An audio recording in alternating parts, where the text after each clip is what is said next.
amaliyah tarekat. Amaliyah tarekat itu adalah amaliyah zikir.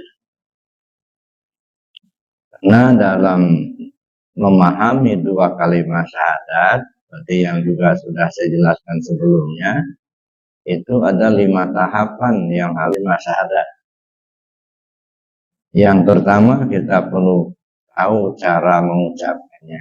Itu ilmunya ilmu tajwid. Ilmu tajwid itu bagian daripada ilmu syariat. Maka kita perlu belajar ilmu syariat. Yang kedua, kita perlu tahu cara mengamalkannya. Ilmunya ilmu tarekat. Maka kita perlu belajar ilmu tarekat. Jadi ilmu tarekat itu adalah cara mengamalkan dua kalimat syahadat.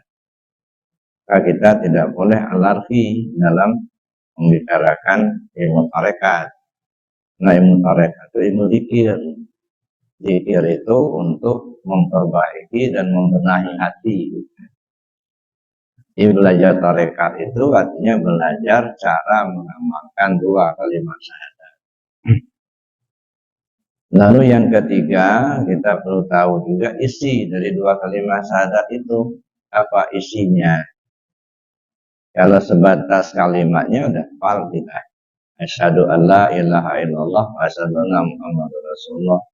Itu mah kalimat. Namanya saja dua kalimat syahadat. Ya. Pertama kalimat syahadat tauhid, yang kedua kalimat syahadat kerasulan. Jadi asyhadu an la ilaha illallah, asyhadu anna Muhammadar Rasulullah itu bahasa Arabnya. Kalau diterjemahkan dalam bahasa Indonesia, aku bersaksi tidak ada Tuhan selain Allah, aku bersaksi Muhammad utusan Allah. Itu bahasa Indonesianya. Isinya apa? Itu kan baru bahasanya, kalimatnya. Jadi kita baru hafal kalimat, tapi belum tahu isinya. Jadi oleh karena itu kita perlu menggali isi. Apa sih isinya dua kalimat syahadat itu? Ilmunya ilmu tauhid. Nanti kita belajar tauhid. Biar tahu isi dua kalimat syahadat itu. Kalau hanya sekedar hafalnya saja, anak TK juga udah hafal. Jangankan orang, burung beo juga sudah hafal. Maka kadang-kadang miris kita. Ada orang mau nikah, dibimbing Pak PPN untuk mengucap dua kalimat syahadat sampai 5 kali diulang nggak lurus. Nah, gimana nggak rusak agamanya? Ngucapin dua kalimat syahadat aja nggak lurus, belum mau isinya apa, ngamalnya gimana. Jadi wajar kalau kita umat Islam ini ya mengaku beragama Islam tapi merusak agama kita sendiri. Mengaku beriman kepada Allah tapi banyak syariat yang dilanggar. Mengaku beragama Islam tapi nggak senang dengan agama Islamnya sendiri, kan lucu. Aku beragama Islam, aku beriman sama Allah, tapi ketika syariat Allah itu akan dilaksanakan malah nggak senang. Makanya Islam itu rusak karena orang Islam itu sendiri. Nah, kenapa bisa terjadi begitu? Karena akidahnya nggak sempurna. Maka saya bilang kemarin itu nggak sempurna akidah kita itu kalau kita belum memahami 66 cabang iman. Kalau hanya percaya Allah Tuhan kita, Muhammad Rasul, itu mah secara umum. Tapi kita yang sudah berada dalam agama Islam, apalagi nenek kakek kita juga beragama Islam, lahir kita di lingkungan keluarga Muslim, dari kecil kita diajar agama Islam. Nah, hanya percaya Allah Tuhan, Muhammad Rasul, itu nggak cukup. Itu baru iman secara ijmali. Nah, kita perlu tahu secara tafsili iman. Ya, 20 yang wajib bagi Allah, 20 yang mustahil, 1 yang jaiz. Itu sudah 41. Tambah 9 akhair, jadi 50. Nah, 50 ini terhimpun dalam kalimat la ilaha illallah. Lalu 4 yang wajib bagi Rasul, 4 yang mustahil bagi Rasul, 1 yang jaiz. Nah, 9 tambah 1 akaid menjadi 10, tambah 6 rukun iman jadi 16. Itu terhimpun dalam kalimat Muhammad Rasulullah. 50 tambah 16 nah jadi 66. Dia sebut 66 cabang iman. Kalau kita ingin sempurna akidah, kita harus paham itu gitu. Ya.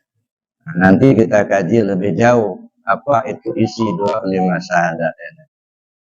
Nah, lalu yang keempat, kita perlu paham posisi, ya, bahkan praktekkan oleh Rasul aman dia dari siksaan. Yang menyampaikan kalimat ini Rasul, Nabi kita Muhammad SAW. Tapi krunya itu Allah. Nah, kalau yang menyampaikannya Nabi, sedangkan maksud dan maknanya itu Allah, posisi Muhammad ada di mana?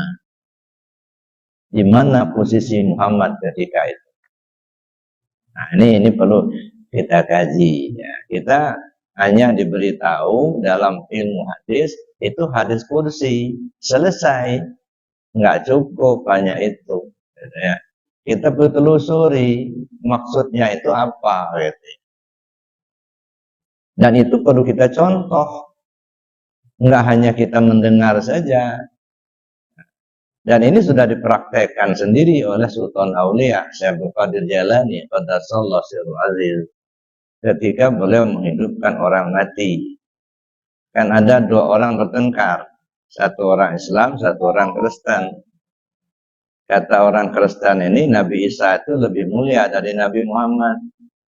Karena Nabi Isa bisa menghidupkan orang mati, sedangkan Nabi Muhammad tidak. Nah, orang Islam ini bertahan, Nabi Muhammad lebih mulia daripada Nabi Isa. Bertengkarlah orang Kristen semua orang Islam ini tadi. Lewatlah Sultan Aulia. Kenapa kalian bertengkar? Ceritalah mereka. Nah, gini, Tuan Syekh, kata orang Islam ini. Dia ini menyatakan Nabi Isa lebih mulia daripada Nabi Muhammad. Karena Nabi Isa bisa menghidupkan orang mati. Dan karena Nabi Muhammad tidak. Jadi saya bertahan, Nabi Muhammad lebih mulia dari Nabi Isa. Ya, nah dalam mendengar cerita itu kata Sultan Aulia, kalau hanya sekedar menghidupkan orang mati, nggak usah Nabi Muhammad. Saya bukan Nabi, saya umat Muhammad. Kalau hanya menghidupkan orang mati, ayo kita cari kuburan. Carilah kuburan yang sudah 300 tahun meninggal. Sampai di kuburan itu apa kata Sultan Aulia? Qum biizni. Bangun dengan izinku. Keluar orang yang dikuburkan itu. Kebetulan yang dikuburkan itu artis, nah, yang masa hidupnya nyanyi-nyanyi, keluar dia nyanyi pula dia. Jadi yang kita ambil sini apa? Kalimat yang diucapkan Sultan Aulia, Qum biizni. Bangun dengan izinku. Yang bisa menghidupkan orang mati kan cuma Allah. Abdul Qadir nggak bisa menghidupkan orang mati. Yang bisa menghidupkan orang mati itu hanya Allah. Yuhyi wa yumit. Dia yang menghidupkan, dia yang mematikan. Tapi Sultan Aulia mengatakan Qum biizni, bangun dengan izinku. Ternyata mayat yang sudah terkubur 300 tahun bisa hidup lagi. Nah, pertanyaannya, di mana posisi Sultan Aulia ketika itu? Siapa itu Sultan Aulia sebenarnya? Nah, ini yang saya katakan memahami posisi. Itu harus kita contoh. Jadi mencontoh Nabi itu bukan hanya syariatnya. Jangan hanya mencontoh ya lahirnya saja. Ya, tetapi kita contoh semuanya. Jadi ada 9 poin yang perlu kita contoh dari Nabi. Ya. Allahumma zuqna mutaba'atan nabiyyina Muhammadin sallallahu alaihi wasallam awalan wa akhiran wa zahiran wa batinan wa qawlan wa fi'lan wa ta'atan wa ibadatan wa amalan salihah. 9 poin. Ya. Ya Allah, anugerahkan kepada kami untuk mengikuti junjungan kami Nabi Muhammad SAW. Awalan, awal Muhammad. Akhiran, akhir Muhammad. Zahiran, zahir Muhammad. Batinan, batin Muhammad. Ini urusan tasawuf. Yang 4 ini. Awalan, akhiran, zahiran, batinan. Itu kajian tasawuf. Lalu kemudian qaulan, fi'lan, ta'atan, ibadatan, amalan salihah. 5. Ini urusan syariat. Jadi ada urusan lahiriah, ada urusan batiniah. Nah, yang banyak kita contoh baru urusan lahiriah. Nah, urusan batiniah itu jarang kita ungkap. Jarang kita contoh. Yang sering kita pertengkarkan, yang kita perselisihkan urusan lahiriah, urusan syariat. Nah, jadi dengan tidak mengabaikan urusan syariat, maka kita perlu masuk ke dalam untuk urusan hakikat, urusan batin. Jangan kita habis umur kita mengubek-ubek urusan syariat itu aja. Dalam rukun agama itu Islam, iman, dan ihsan, tidak. Kalau saya ibaratkan seperti buah, ini adalah kulit, isi, dan rasa. Ya, syariat itu ibarat kulit. Ya, maka orang sebut ilmu syariat ilmu kulit. Kenapa? Karena itu yang terlihat. Ya, dan seseorang yang kita lihat itu syariatnya, dia sholat, dia puasa, dia pakai jilbab, dia pakai Quran, itu kan syariatnya. Gejala yang ditimbulkan iman bukan iman. Sholat, apakah benar dia sudah sholat? Belum tentu. Hatinya, ya, lahirnya ya sudah sholat, berdiri ruku'in, tidak sujud, itu lahirnya. Hatinya, apa sudah sholat hatinya? Makanya perlu kita kaji lebih jauh. Ya. Ini yang diperintahkan oleh Allah pada kita, aqimus sholat, dirikan sholat.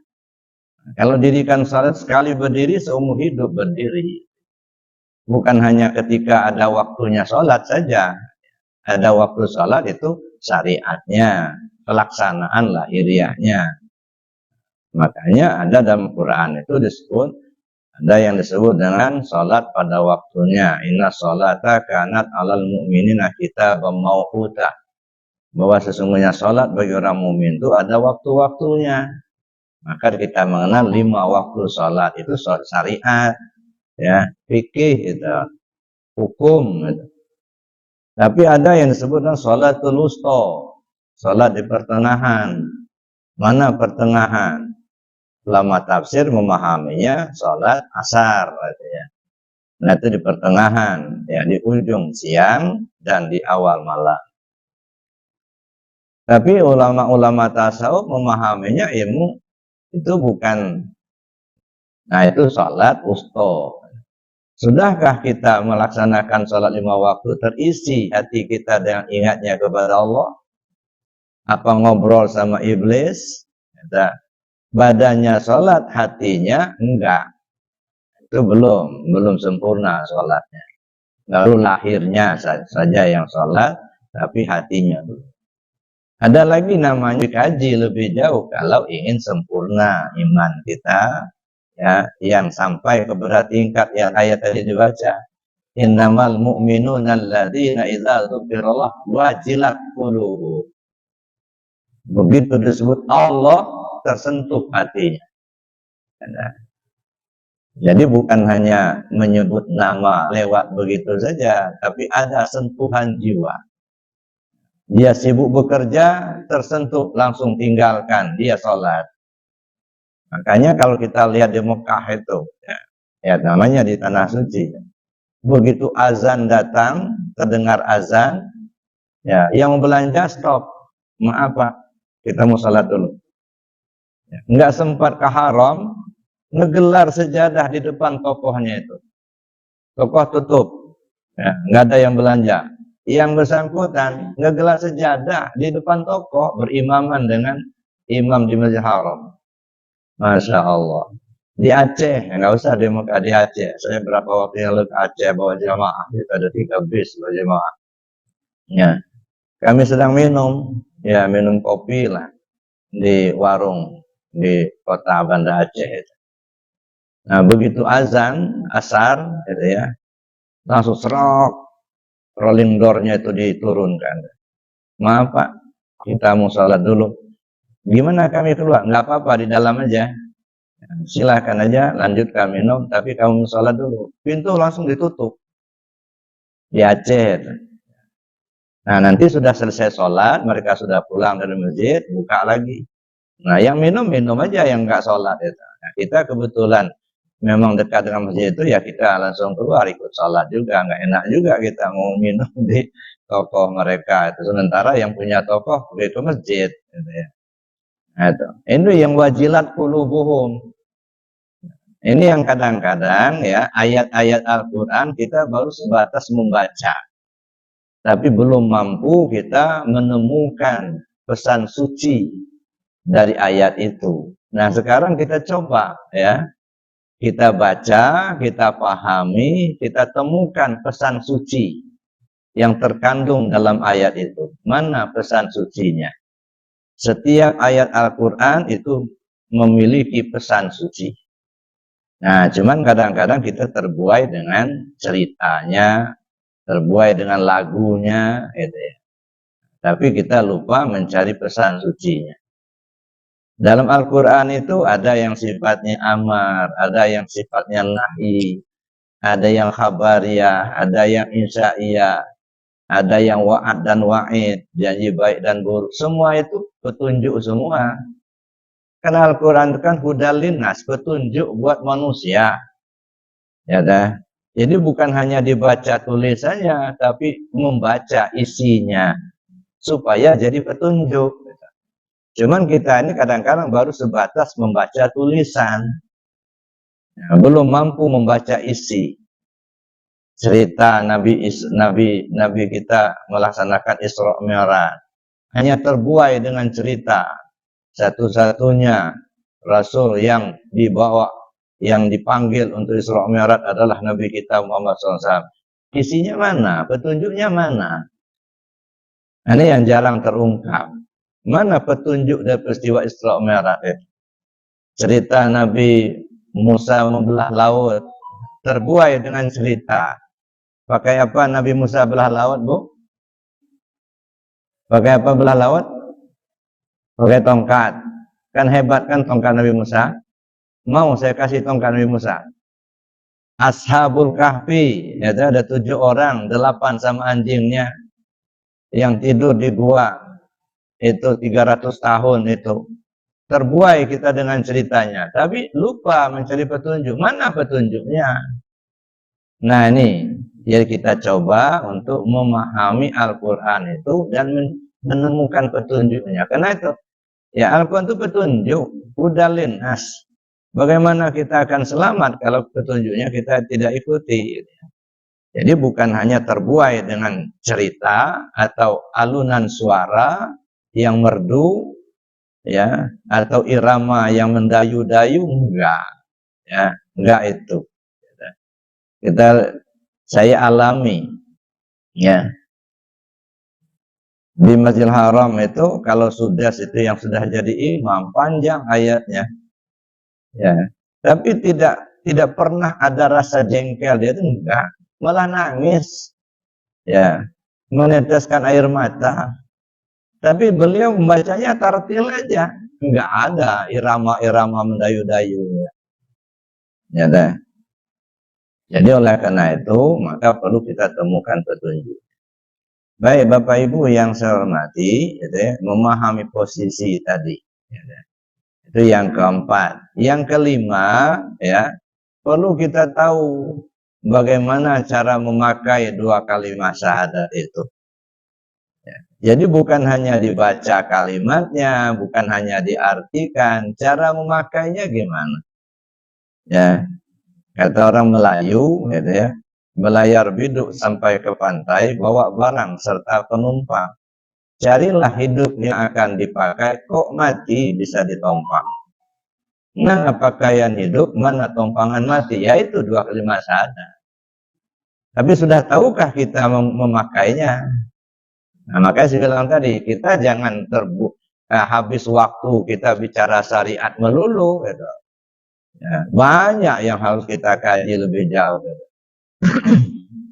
Ya, karena itu syariat ini sangat kita perlukan dalam rangka kita ya membungkus isi, istilahnya itu. Semakin bagus bungkusnya, mestinya isinya juga semakin bagus. Nah, kalau isinya semakin bagus, mestinya rasanya semakin enak gitu. Jangan sampai hanya bagus kulitnya tapi nggak ada isi. Kayak kita beli doran kemarin cerita, ya, kulitnya bagus, nggak ada yang apa namanya yang busuk-busuk, nggak ada. Gigi tampuknya bagus, kemudian kulitnya bagus, gede, gitu ya. Mungkin di bukunya ada jualannya. Begitu dibelah, kosong, plastik rupanya. Jangan sampai seperti itu.